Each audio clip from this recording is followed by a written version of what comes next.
बालक, कम से कम सामान्य शिष्टाचार तो मत त्यागो। तुम्हारे सामने सृष्टि के रचयिता ब्रह्मदेव और स्वयं पालनकर्ता प्रभु विष्णु उपस्थित हैं। इन्हें प्रणाम करो बालक।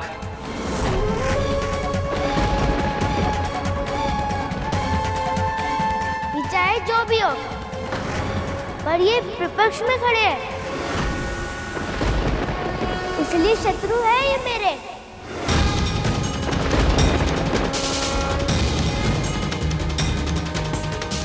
मैं शत्रु को प्रणाम नहीं करता।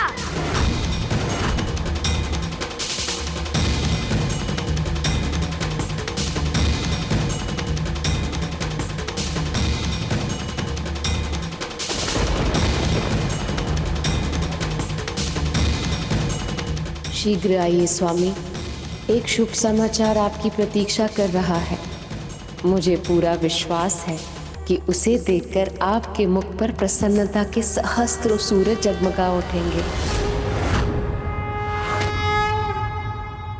हम तुम्हारे शत्रु नहीं हैं बालक, हम तुम्हारे शुभ चिंतक हैं और इसलिए समझाने आए हैं कि महादेव सबसे बड़े, सबसे विशाल, सबसे महत्वपूर्ण और सबसे अधिक पूज्य।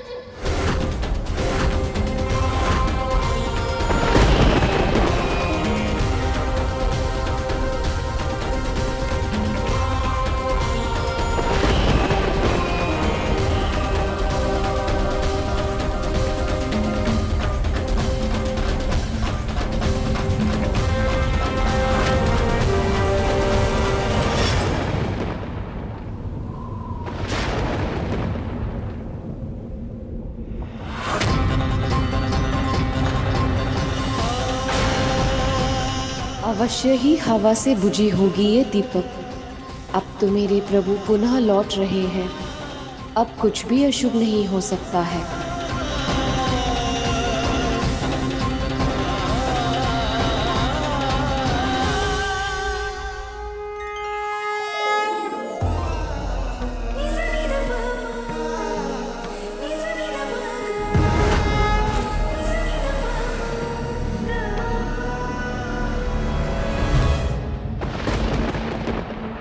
इसे सब पता है, फिर भी अभद्रता कर रहा है ये।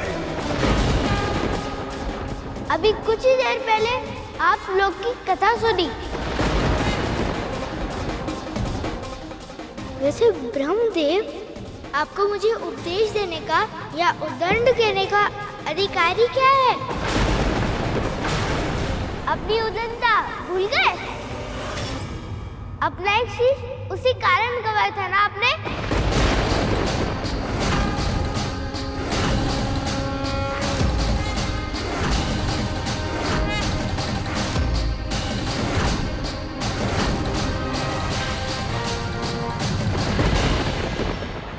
ब्रह्मदेव का अपमान करके ये बालक उचित नहीं कर रहा है। यदि इसने अपनी वाणी पर विराम नहीं दिया तो प्रभु विष्णु इसे कभी क्षमा नहीं करेंगे। क्षमा करना तो दूर, मुझे तो भय है कहीं प्रभु उसे कठोर दंड न दे दे। ये सब मेरे कारण ही हो रहा है माँ। यदि उस समय मैंने शनिदेव को रोक लिया होता तो उनकी दृष्टि इस बालक पर नहीं पड़ती और उसमें ना मेरा अहित होता और ना उस बालक का। मैंने उस बालक को दृष्टि मात्र देख लिया और मेरे इस अपराध के लिए माँ पार्वती ने मुझे ऐसा दंड दिया कि मैं अब कभी ठीक से चल भी नहीं पाऊंगा। मुझे क्षमा कर दीजिए माँ। तो सोचिए देवी, यदि प्रभु विष्णु ने उस बालक के साथ कठोरता दिखाई या उसे कोई दंड दिया तो माँ पार्वती क्या करेंगी?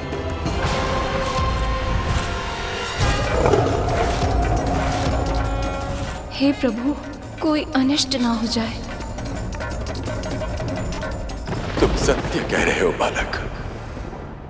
अपनी उदंडता और अपने अभिमान के कारण ही मैंने अपना एक शीश गंवा दिया था। विनम्रता और ज्ञान का पाठ इतना कठोर दंड सहने के बाद ही सीख पाया हूं मैं। किंतु तुम्हें यह करने की आवश्यकता नहीं है। हठ नहीं किया करते। हठ छोड़ दो और अपनी भूल स्वीकार करके इन सभी से क्षमा मांग लो।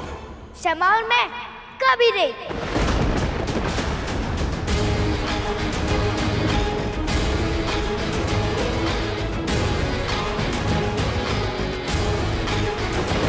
बालक, तुम्हें ऐसा नहीं कहना चाहिए। मुझे क्या कहना चाहिए और मुझे क्या नहीं कहना चाहिए वो सिखाने वाले आप कौन होते हैं?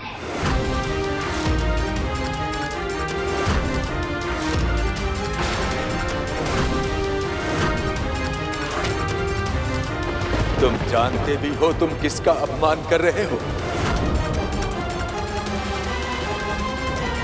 प्रभु विष्णु इस संपूर्ण जगत के पालन करता है और तुम्हारा जन्म भी इन्हीं के आशीर्वाद स्वरूप हुआ है। तो ये मुझे क्यों नहीं पता? या फिर ये भी संभव है कि आप भीतर प्रवेश करने के लिए असत्य बोल रहे हैं?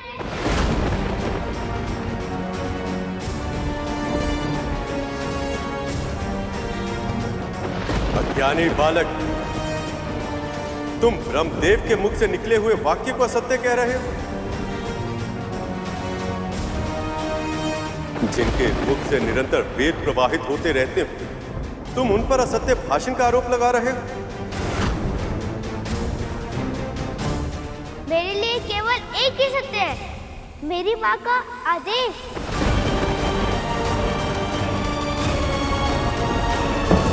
यदि आप सबने मेरे सत्य का सम्मान नहीं किया तो उसका उत्तर ये डंडा देगा।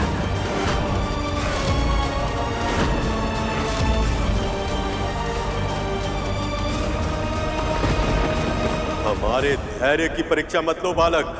परीक्षा तो आप सब ले रहे हैं मेरे धैर्य की। तुम्हें सच में लगता है कि तुम हम पर आक्रमण करके बच सकते हो? अभी पता चल जाएगा।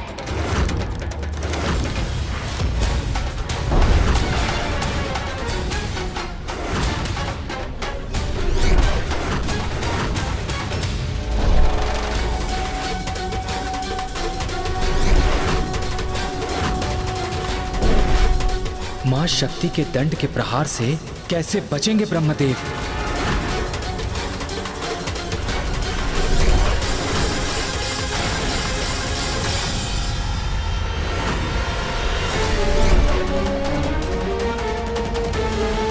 हे मां शक्ति, मैं आपके दंड के आगे समर्पण करता हूं।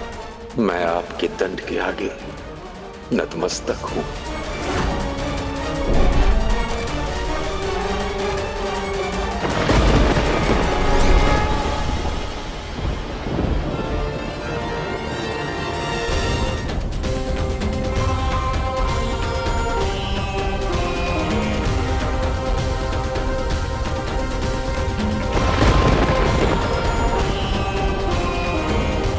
सामने मेरी माँ की शक्ति दुर्बल कैसे पड़ गई? ये प्रश्न तो मेरे भी मन में आ रहा है गुरुदेव।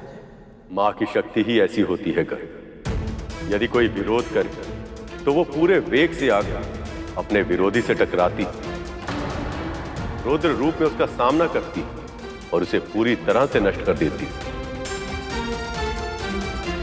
किंतु यदि कोई समर्पण करे तो वह क्षमा भी कर देती।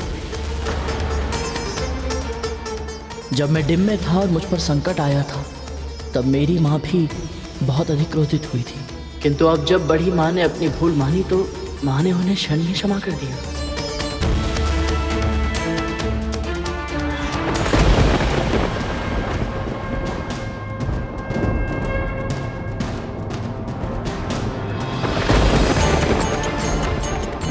धन्यवाद मां, आपकी कृपा अपरंपार है।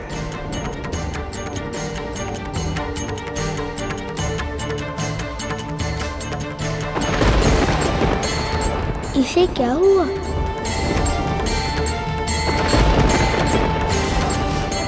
अब समझे बालक, तुम चाहो तब भी हमें हानि नहीं पहुंचा सकते। एक बार असफल हो गया तो इसका अर्थ ये नहीं है कि मैं पराजित हो गया हूँ।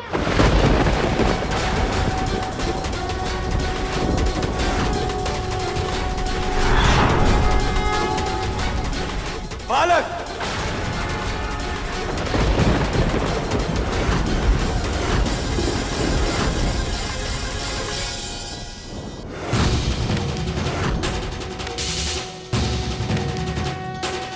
आपकी तजनी उंगली देखकर त्राही त्राही करने लगूं, दांत द्रुपद नहीं हुआ है।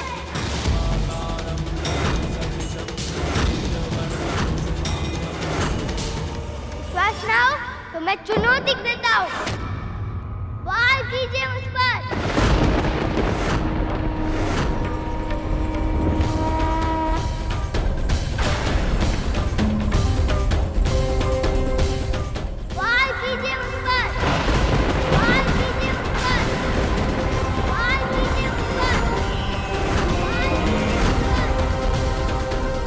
ये प्रभु विष्णु को चुनौती नहीं बल्कि अपने विनाश को आमंत्रण दे रहा है।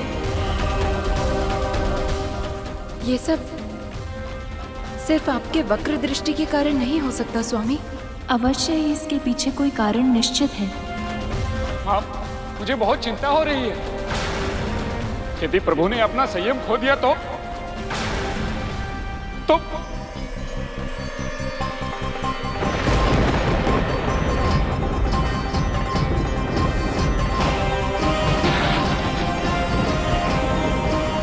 विनाश के चिन्ह प्रकट होने लगे थे। बातों की रचना विकट हो चली थी। बिजली अपना रौद्र रूप दिखा रही थी। ऐसा प्रतीत हो रहा था जैसे संपूर्ण ब्रह्मांड उस बालक को होने वाले अनर्थ का संकेत दे रहा हो। प्रभु विष्णु का क्रोध तो बढ़ता ही जा रहा है नंदी जी।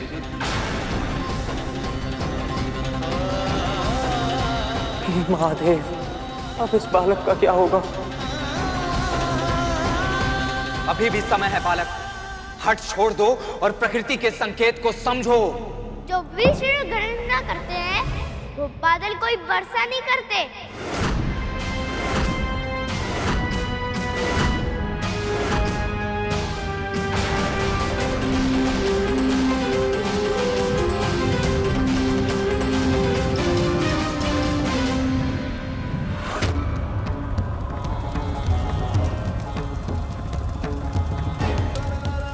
महादेव समाधि में थे, पर अनिष्ट की आशंका से उनके ललाट पर सफेद की बूंद छलक आई थी। ऐसा लग रहा था कि शीघ्र ही वो उनके तीसरे नेत्र तक पहुंच जाएगी और फिर सब समाप्त हो जाएगा।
प्रभु का क्रोध ऐसे स्तर पर आ गया है कि न जाने अब क्या अनहोनी घटित होगी।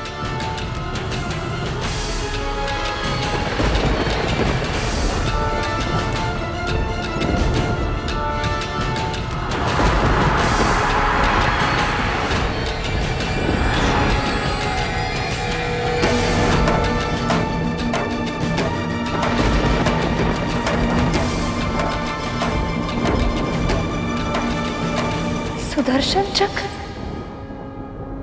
प्रभु आप ऐसा नहीं कर सकते। एक छोटे से बालक पर आप प्राणघातक अस्त्र नहीं चला सकते, अन्यथा अनर्थ हो जाएगा प्रभु, अनर्थ हो जाएगा।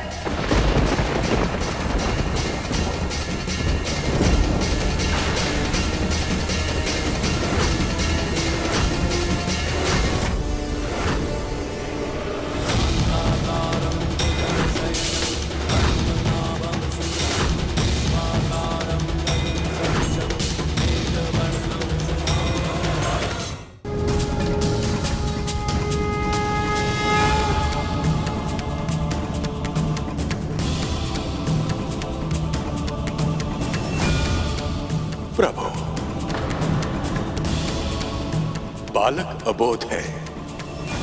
वो नहीं जानता कि उसने किसे चुनौती दी है। मेरी आपसे प्रार्थना है, अपना चक्र वापस ले लीजिए। ये अबोध है प्रभु, इसे क्षमा कर दीजिए। प्रभु, ये आपके ही आशीर्वाद का फल है, इसे क्षमा कर दीजिए। प्रभु, इस बालक को क्षमा कर दीजिए। शायद मेरी वक्र दृष्टि का प्रभाव है इस बालक पर।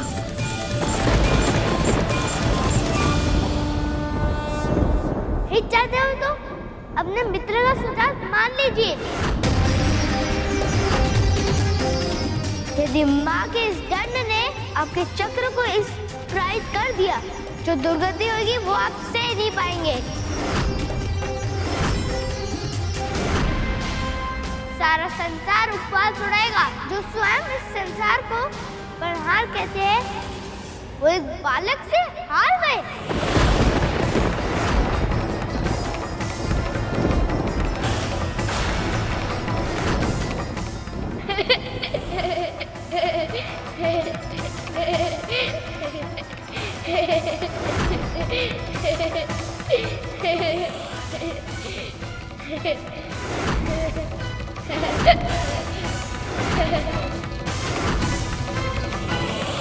क्या हुआ? मुझ में वार करने से भय लग रहा है? तो अब मैं आपका भय दूर कर दूंगा। पहला वार मैं करूंगा आप पर। पहला वार मैं करूंगा आप पर। पहला वार मैं करूंगा आप पर। पहला वार मैं करूंगा आप पर। पहला वार मैं करूंगा आप पर।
महादेव,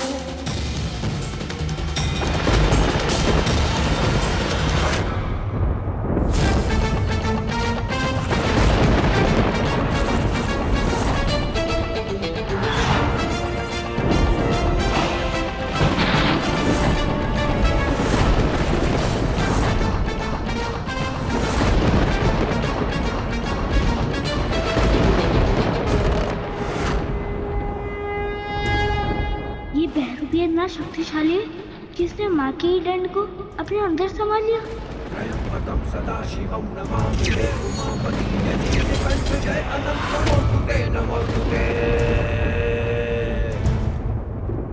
भोलेनाथ भक्तों के हो कष्ट से निवार दे, सारे संकटों से शिव ही है उबार दे।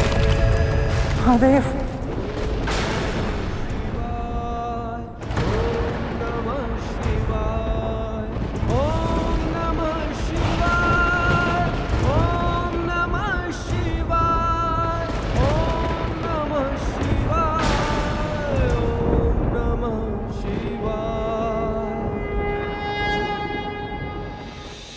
हे प्रभु, अच्छा हुआ आप ध्यान से जाग गए। अब आप ही इस परिस्थिति को संभाल सकते हैं।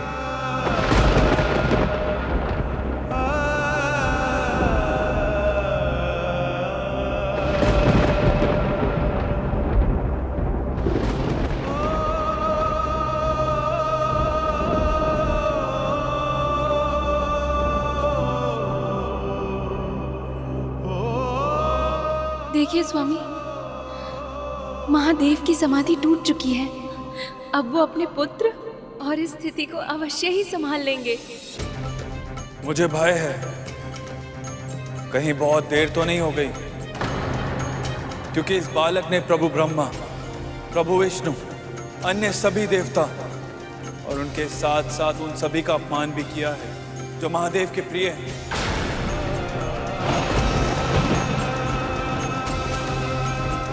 और महादेव सब कुछ सह सकते हैं, किंतु अपने भक्तों का कष्ट कभी नहीं सह सकते। जिन तपस्वी पर कड़कड़ाती धूप, भयानक आंधी या मूसलाधार बारिश, इन चीजों का कोई असर नहीं पड़ता।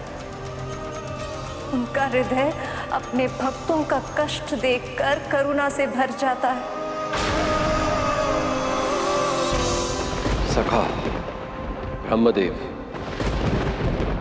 मेरे कैलाश पर आपका इतना असम्मान हुआ, इसके लिए मुझे क्षमा कीजिए।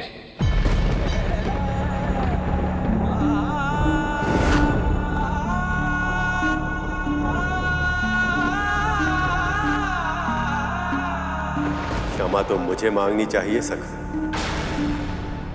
मैं समय रहते नंदी, श्रृंगी और अन्य सभी की रक्षा नहीं कर पाए।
मेरे भक्तगणों का इतना बड़ा तिरस्कार, इतनी उद्दंडता, इस बालक ने अभद्रता की सारी सीमाएं लांघ दी हैं। अब मुझे इसके अहंकार का अंत करना ही होगा।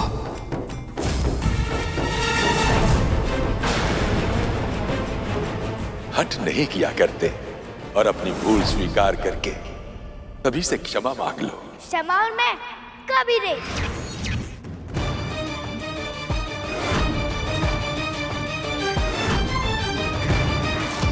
बालक, तुम्हें ऐसा नहीं कहना चाहिए।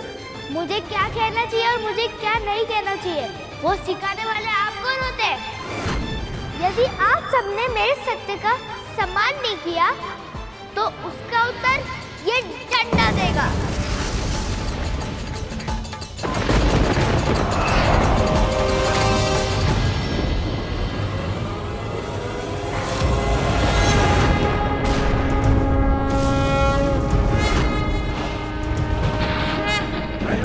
सदाशिवं नमामि हे उमापति नीलकंठ जय अनंत नमोस्तुते नमोस्तुते।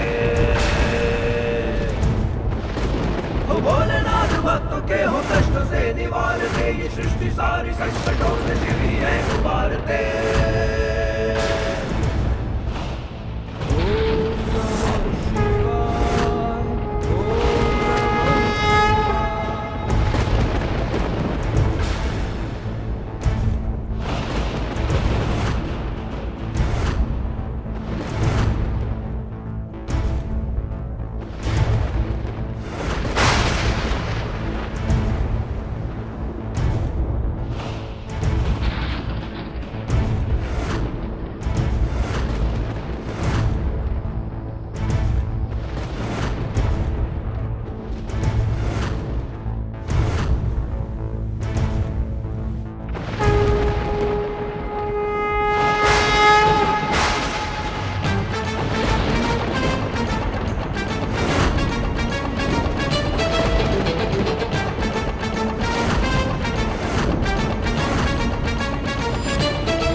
ही प्राप्त है।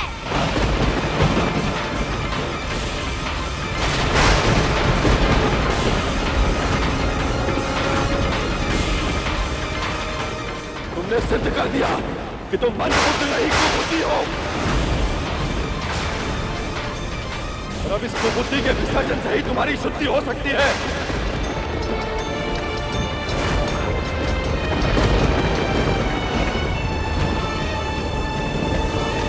भिक्षुक!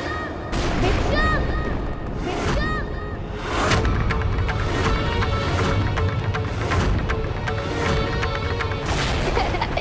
जाकर जल में अपना प्रतिबिंब देखो।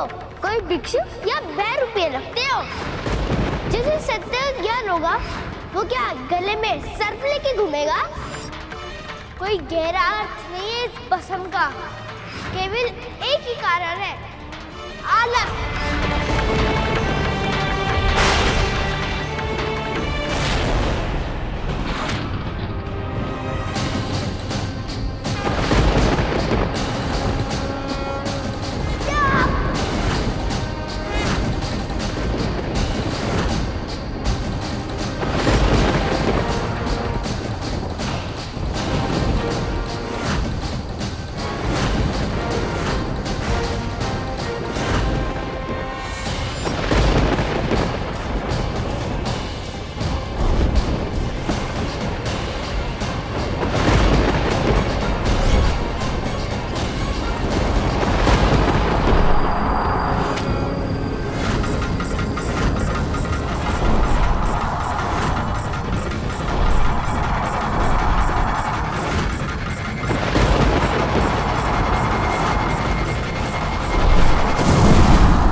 ये ले और इस स्थान की रक्षा कर, परंतु याद रहे जब तक मैं बाहर वापस ना आ जाऊं, मेरे स्नान ध्यान में कोई भी व्यवधान ना पहुंच पाए।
जिसे वो अब तक केवल एक हठी और उद्दंड बालक समझ रहे थे, वे माँ पार्वती का पुत्र था, जो केवल अपनी माँ की आज्ञा का पालन कर रहा था।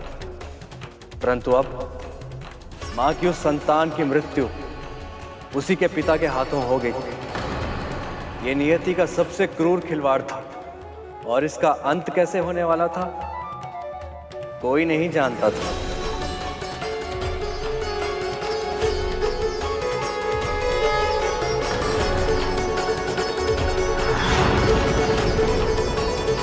ये बालक बार बार अपनी माँ की बात कर रहा था। कहीं इसकी माँ देवी पार्वती तो नहीं?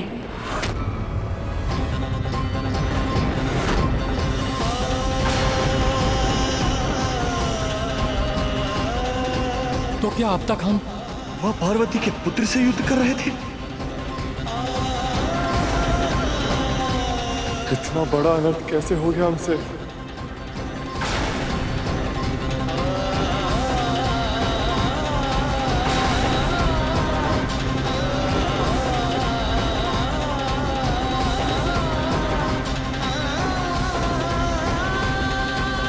जिस बालक को पाने के लिए माँ ने इतनी कठिन तपस्या की, वो हमारे कारण, वो भी अपने पिता के हाथों।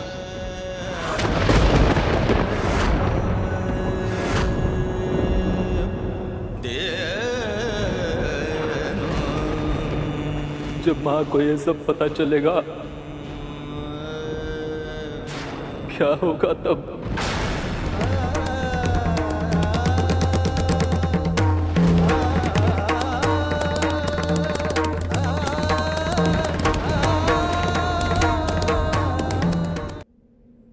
नहीं,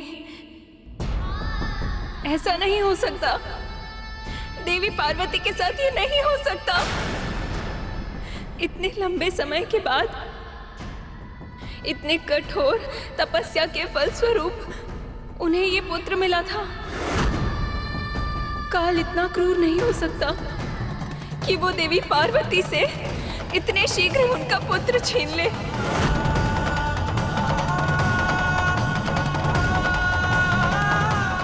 ये सब आपकी दृष्टि के कारण? वक्र दृष्टि से मेरे पुत्र को देखने का साहस भी कैसे किया आपने?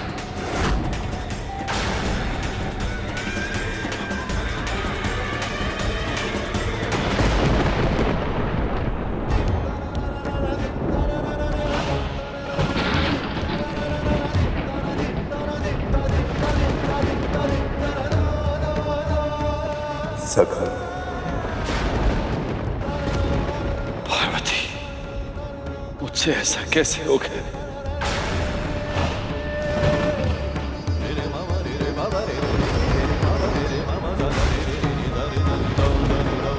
ये प्रश्न आप उनसे क्यों पूछ रहे हैं महादेव?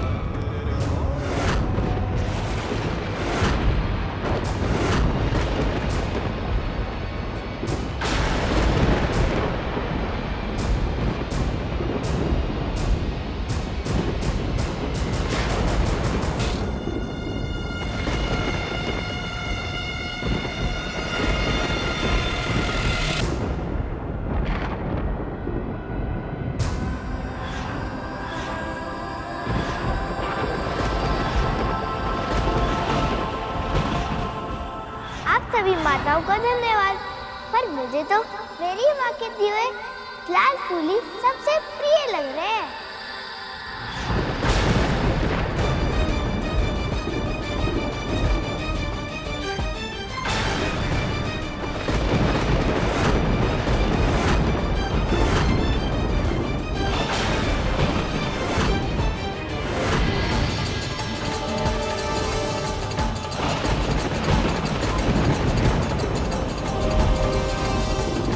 ये था आपका समाधान, ये था आपका समाधान, ये था आपका समाधान, ये था आपका समाधान, ये था धर्म की रक्षा करने आए थे ना? ऐसे किया आपने धर्म की रक्षा? उस बालक के पास ना तो अस्त्र था ना शस्त्र, आपके सामने महादेव के त्रिशूल से प्रहार हुआ और आपने उन्हें रोका तक नहीं।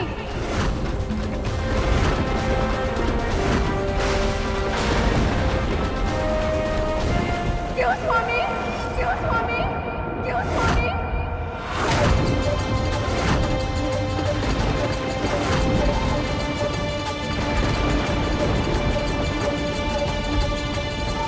और आप ब्रह्मदेव,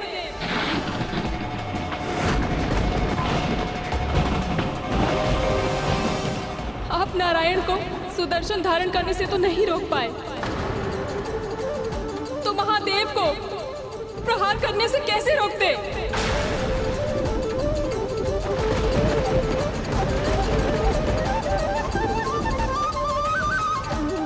इन पर क्रोध करने से लाभ ही क्या? वास्तविक दोष तो मेरे पति और इनके भाइयों का है।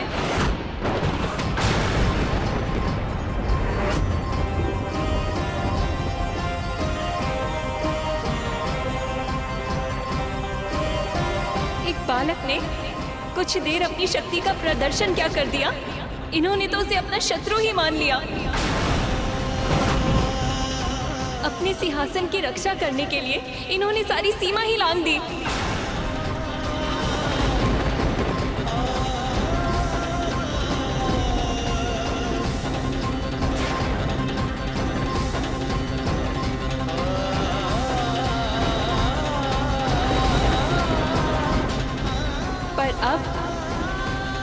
अब पूरे ब्रह्मांड में भी ऐसा कोई स्थान नहीं जहां ये छिपकर अपनी रक्षा कर सके। न जाने कितना भयंकर परिणाम होगा देवी पार्वती के क्रोध का जब उन्हें अपने पुत्र के वध के बारे में ज्ञात होगा।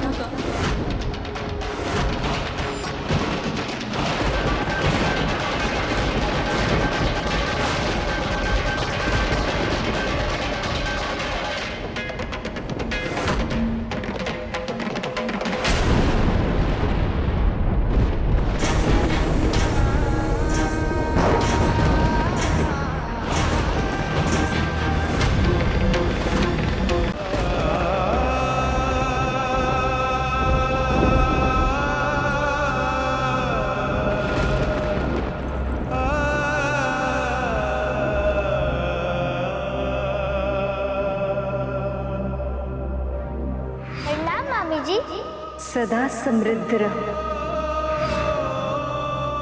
पुत्र।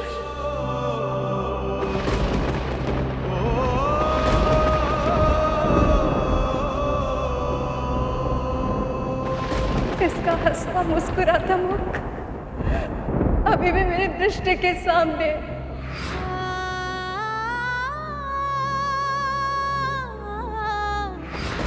उसी मनमोहक मुख को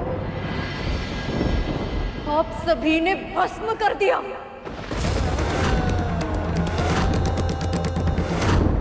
हम सभी से चाहे कितना भी दुलार क्यों न करे, कितना भी स्नेह क्यों न दे, पर इसके लिए सबसे अधिक आकर्षण इसके माँ का आंचल ही था।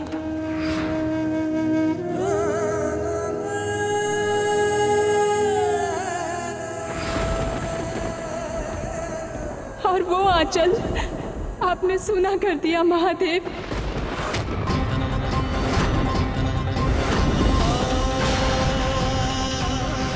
देवी पार्वती की केवल एक ही इच्छा थी कि कैलाश में कोई ऐसा हो जो केवल उनकी आज्ञा का पालन करे, जिसके लिए उनसे अधिक महत्वपूर्ण और कोई भी ना हो।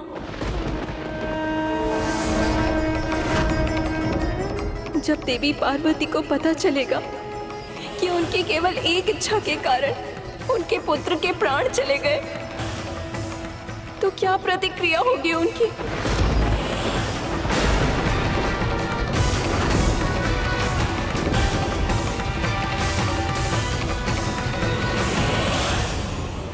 आप चुप क्यों है नारायण? आपने तो स्वयं सखी को मनवांचित पुत्र का वरदान दिया था।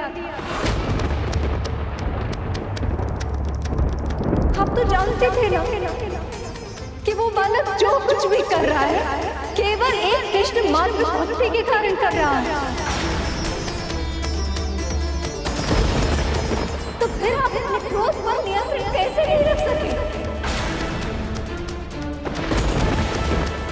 ये करिए। भूल हमसे हुई है माँ।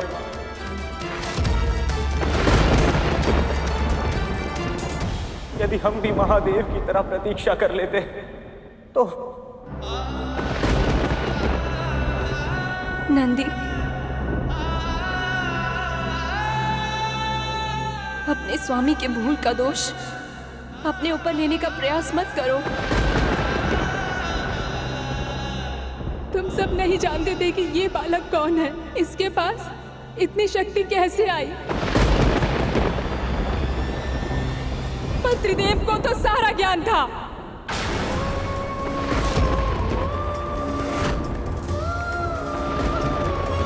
फिर संपूर्ण सृष्टि के सबसे महान भगवान एक बालक को नियंत्रित करने के लिए उसके शीश को धड़ से अलग करने के अतिरिक्त आप कोई उपाय नहीं खोज पाए।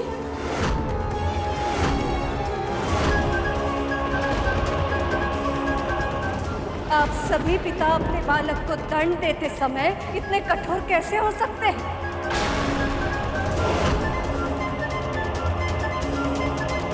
कि ना कि आपके हृदय में करुणा का अंकुर फूटता है, ना ही हाथ कांपते हैं।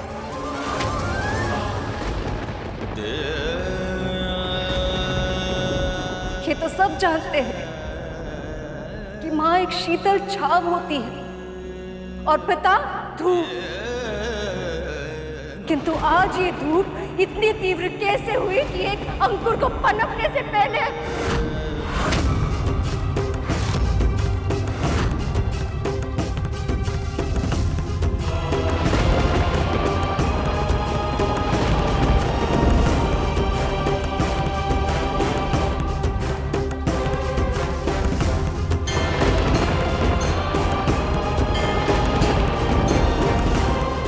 नहीं स्वामी,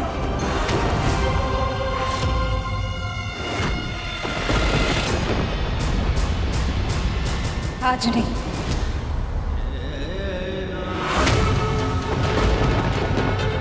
देवर्षि सत्य कहते थे, जब जब आप तीनों एक समय में एक स्थान पर आते हैं, कोई न कोई अकल्पनीय घटना अवश्य घटती है।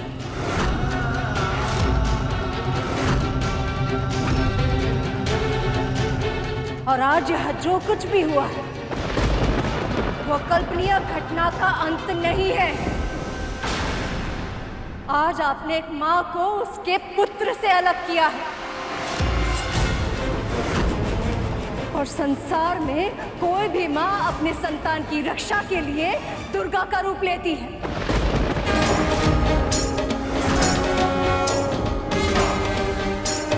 सखी तो फिर भी शक्ति है। विचार कीजिए महादेव, वो इसका प्रतिशोध किस प्रकार लेगी? वो इसका प्रतिशोध किस प्रकार लेगी? वो इसका प्रतिशोध किस प्रकार लेगी? सखी तो फिर भी शक्ति है। विचार कीजिए महादेव, वो इसका प्रतिशोध किस प्रकार लेगी?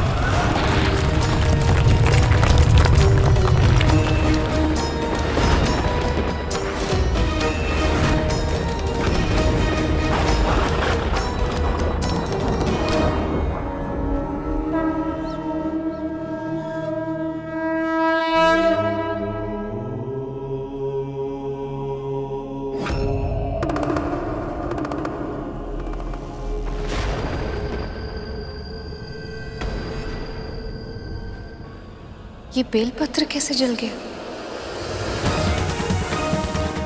महादेव,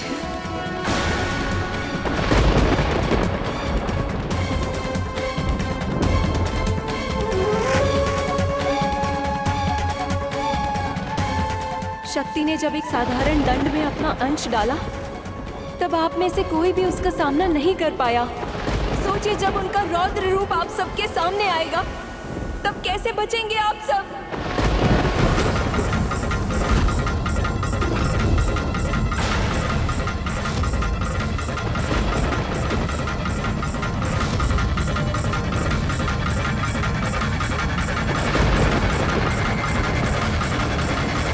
महादेव, आ गए आप?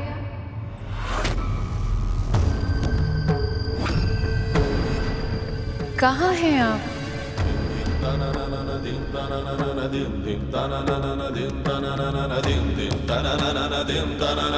इतना विलंब क्यों हो रहा? स्वयं जाकर देखना होगा।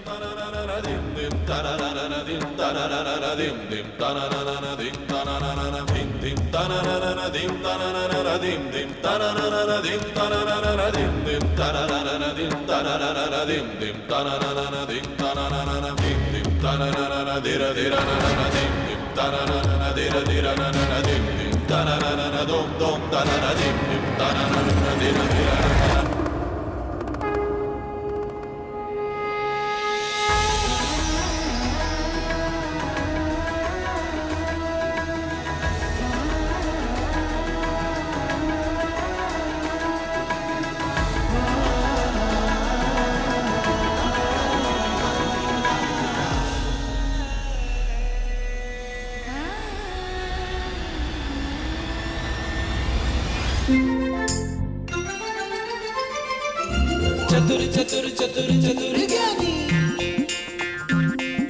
चतुर चतुर चतुर चतुर ज्ञानी।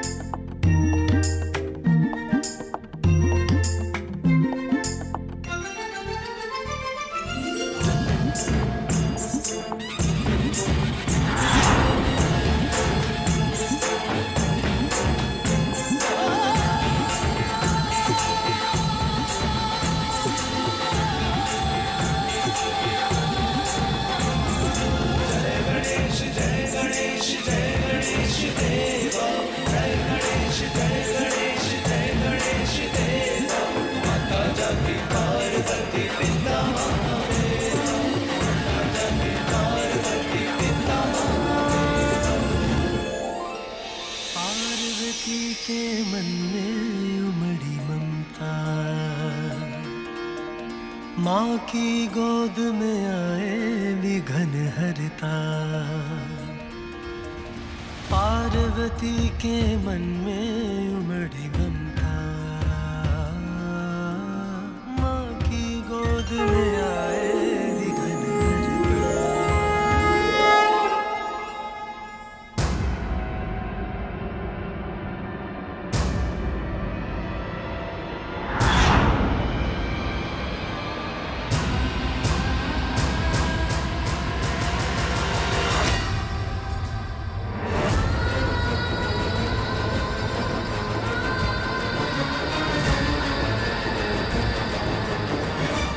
स्वप्न था पर कितना सुंदर स्वप्न था। पिछली बार जब काली के रूप में उन्हें क्रोध आया था तो केवल महादेव ही उन्हें रोक पाए थे, किंतु इस बार महादेव स्वयं अपराधी है। वे तो अभी भी अपने पुत्र को उसके पिता से मिलाने का स्वप्न देख रही होंगी। यदि सखी को पता चल गया कि उनके पुत्र के साथ आपने क्या किया है तो इसका क्या परिणाम होगा? ऐसे में जब शक्ति शिव से टकराएंगी तो क्या होगा ये कोई नहीं जानता।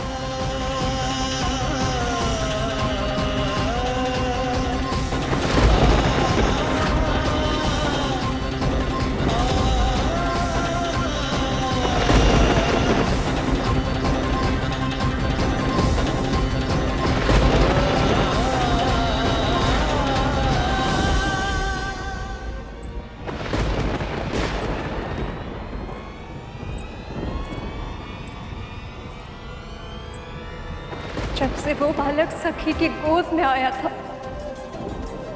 उनके मन में एक ही कामना था, बस एक ही बात सोच सोच कर वो पुलकित थी कि शीघ्र से शीघ्र वो अपनी प्रसन्नता आपके साथ बांटे। किंतु अब जब उन्हें ये पता चलेगा कि उनके पति ने ही उनके पुत्र के प्राण लिए हैं तो वो इस बात पर कैसे विश्वास करेंगी? बताइए महादेव, चुप क्यों है? कुछ तो बोलिए।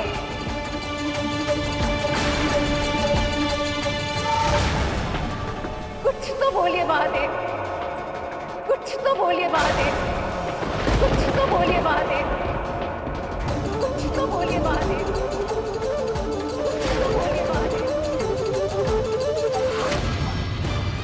यहाँ जो कुछ भी अनिष्ट घटित हुआ है उन सब से देवी पार्वती अवगत है। यदि उन्हें ज्ञात हो गया तो उनके प्रकोप का क्या परिणाम होगा उसका अनुमान लगाना भी असंभव है। पुत्र, पुत्र, कहाँ है तू? पुत्र,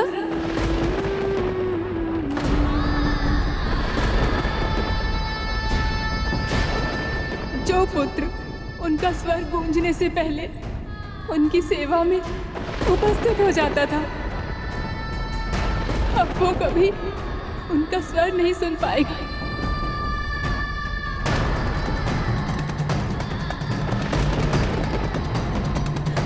उनके पुकारने पर अब वो कभी दौड़कर नहीं आ पाएगा।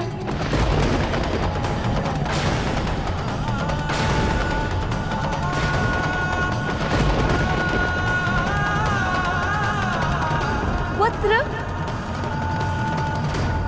पुत्र,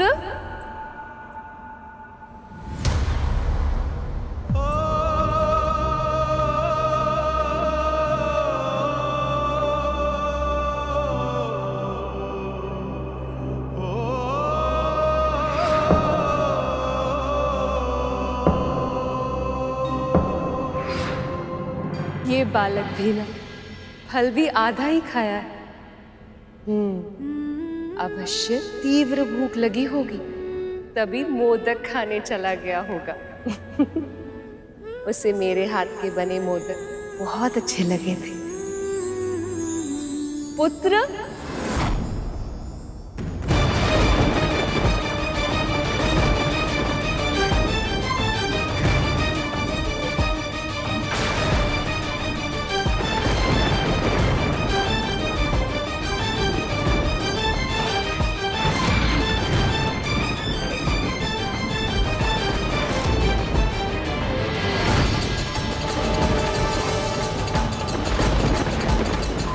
लगता है ये सब महादेव और मेरे पुत्र से मिलने आए हैं।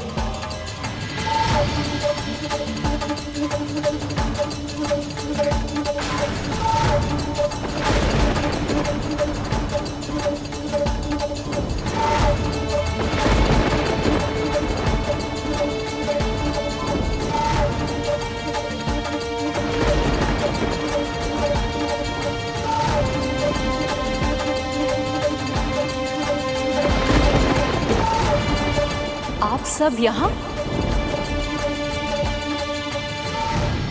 समझ गई, निमंत्रण की प्रतीक्षा नहीं हुई इसीलिए चले आए ना?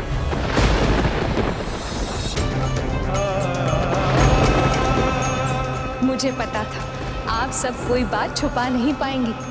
अपने अपने पति को मेरे पुत्र के जन्म की सूचना दे ही दी।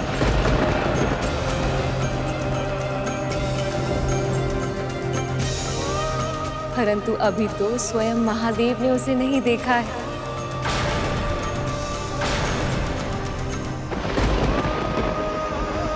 पर वो है कहाँ?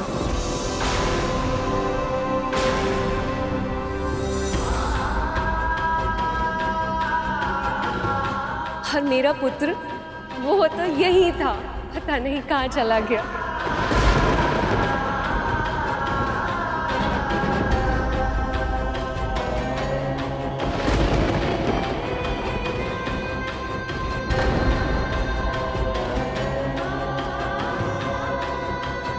क्या हुआ? अरे आप सब चुप क्यों हैं? नंदी, क्या समस्या है? बताओ।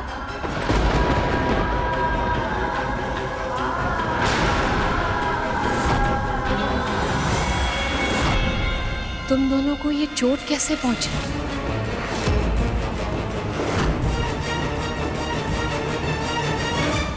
क्या गजासुर ने कोई क्षति पहुंचाई है?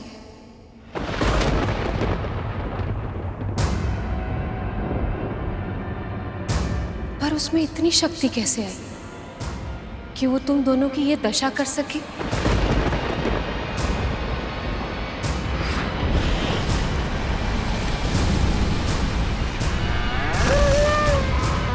जिसने तुम्हारी ये दशा की? महादेव ने उस दुष्ट को कोई दंड दिया कि नहीं?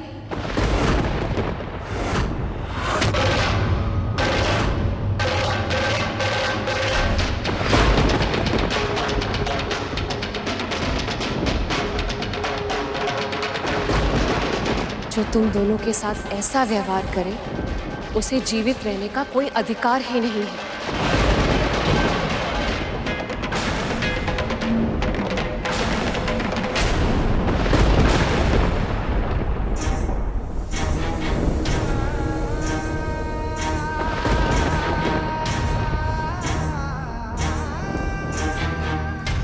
और देवराज, आप, अग्नि, वायु, आप सबकी ये दशा किसने की?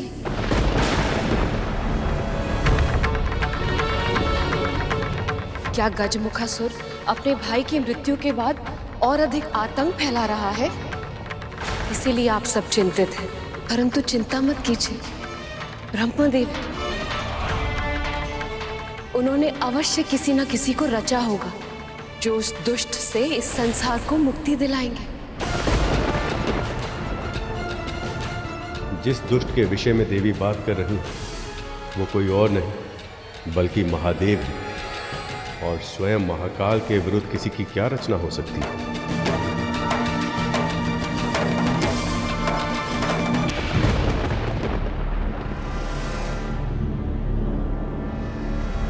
न जाने सखी पार्वती का क्रोध क्या रूप ले लेगा जब उन्हें ये ज्ञात होगा कि स्वयं महादेव ने ही उनके पुत्र का सर धड़ से अलग कर दिया है। और वैसे भी भैया विष्णु के होते हुए आपका या किसी भी पुण्य आत्मा का कोई अहित कैसे हो सकता है भला?